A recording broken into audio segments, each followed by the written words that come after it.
If you've been watching these videos, yes, this is the dishonorable medal, and it goes to Elvis from Quantum of Solace. This guy, he's not funny, he's not cool, he's not interesting, he's not strong.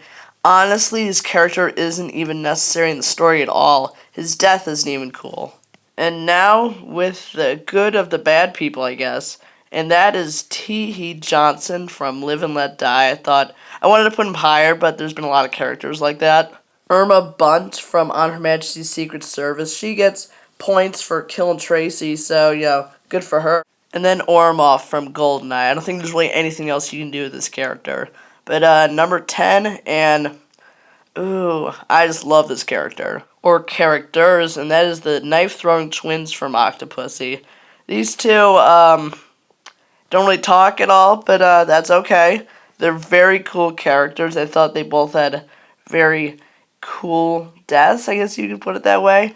But number 9 was a very weird character. Not in a bad way, but you'll know what I mean. It's not because they're gay, it's just they're actually, really weird characters. They're henchmen, but not really. They're not anything special, they just kill people. They both had deaths at the same time, so, points for that. I don't know, Mr. Winton Kid were probably the best part from Diamonds Are Forever. Number 8, though, I think is just a very cool villain, solely because of his backstory, and that's Renard from The World's Not Enough. I think the main cool thing about him is that his whole backstory is so original. I've never really heard it before in any other story, but I personally think it's the best part of the entire movie is him and his character. Yeah, that's basically the best part of one of my favorite Bond movies. Number 7 isn't that physical of a henchman, I would say, and that's Boris from Goldeneye. Basically, all these pictures are him at a computer, I gotta say, and that's kind of what I like about him. He's a funny character, and my favorite movie, his death is very, not original, but kind of funny. And, yeah, I just think he's a great character. Number 6 wins the award for the most creative name. I'm not sure if I'm pronouncing this right, but Gabinda, I think, from Octopussy. This guy is a badass, basically. That's the main thing about him. He doesn't really speak. I think he's a slightly worse version of Oddjob, and I'm okay with that. I like Oddjob. I like him, and he's just awesome. He's silent but deadly. And the awards do not end here. Number 5 is the award for the weirdest casting ever, and that is Grace Jones's Mayday and A View to a Kill. This one is, I really don't care. I think she's an awesome henchman.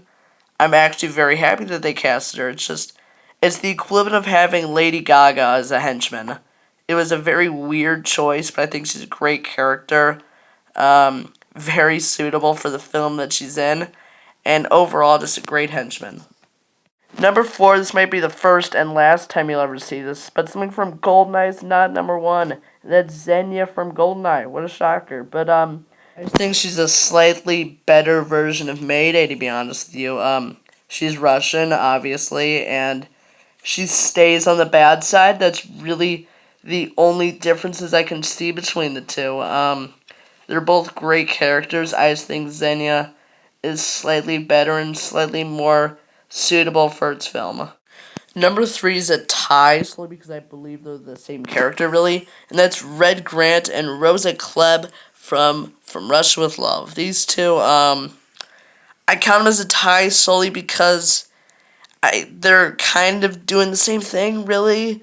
In all honesty, they actually are doing the exact same thing, so I count them as a tie. I personally prefer Red Grant. I just felt like I had to add both of them.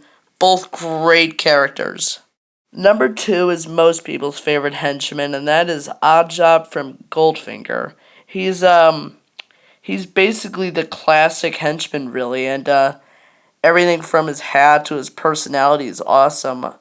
There's nothing more you could possibly do with this character, and I think up until very recently was my favorite henchman. Number 1, I've raved about him in prior films, so I'm just going to keep it short, and that is Jaws from The Spy Who Loved Me and Moonraker.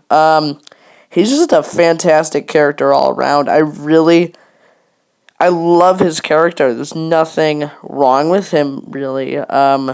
His teeth are awesome, yes. He kind of goes good in Moonraker. That's the only bad thing I can see with him. But that is basically it. So that's what I think. Tell me what you think in the comments below. And remember, for each new subscription, there's a new video. Next week, we're going to be looking at the top 5 Bond stunts.